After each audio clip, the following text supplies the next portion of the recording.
5, 4, 3, 2, 1. You blitz all night. And if they cross the line of scrimmage, I'm going to take every last one of you out. Hey, the Blitz is coming, boys. What's going on? William Spencer back with a brand new episode of The Blitz.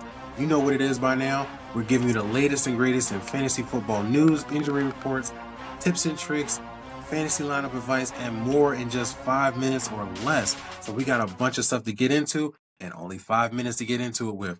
So before we jump into the episode, make sure that you're locked in on the Fantasy Phinest's YouTube channel. Make sure that you're following the podcast. The Blitz is now available on iHeartRadio and Spotify, so check us out and subscribe there. I'm working on Odyssey. They haven't hit me back yet, so I'm waiting for them to get on. If you're the user of Odyssey, you'll definitely want to hit us up and subscribe there once it becomes available on that platform. And you can follow the Blitz on our YouTube channel, again, at Fantasy's Finest. So hit that subscribe button and hit the like button as well. So what we got for you today? The hunt is on. I'll leave that out for now, but we're going to get into what that means and what it should mean for your fantasy lineups, especially I don't want to let it out of the bag. So just hang with me real quick.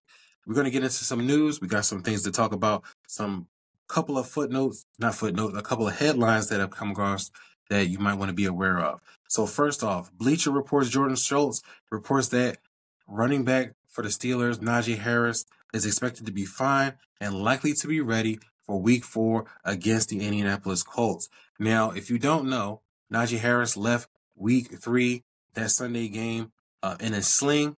They thought that there were some injuries, but it was more of a precautionary thing. He's expected to be able to be ready for Week 4 against the Colts. That's good news.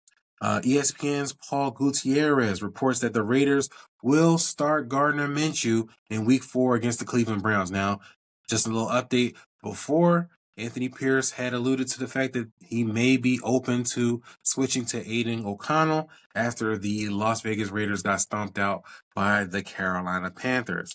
But even if Gardner Minshew does start, that doesn't mean that he has a lot of leeway to make mistakes like he did in Week 3 against the Panthers.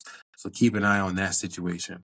And finally, Kareem Hunt, yes, that's what I was alluding to, has signed to the 53-man roster for the Kansas City Chiefs. He's been elevated, and he is now a part of the team. He is off the practice squad. So what does this mean for fantasy managers? What should we do with Kareem Hunt? Well, I had a lot of discussion on our TikTok channel. There's a video up there about Kareem Hunt running through practice after he was signed to the practice squad.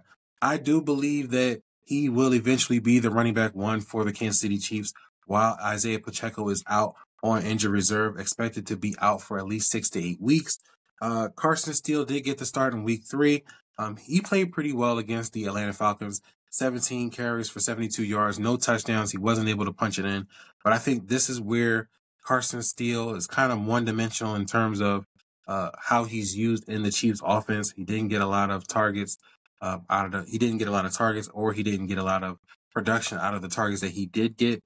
They did opt to use Samaje Perine in the passing game and let Carson Steele run the ball on the ground, which, again, he was very effective in doing it. 72 yards on 17 carries is nothing to sneeze at.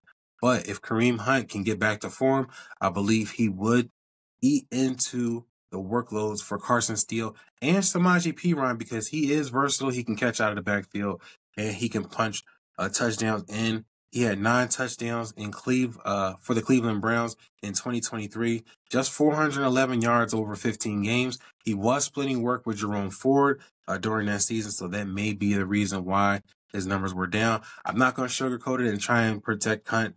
His production did need to be better.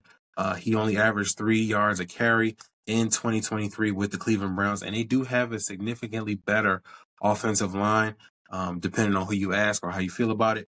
But Kareem Hunt with the Chiefs does present an opportunity to grab a guy off the waivers, if you didn't do it already, to stash him.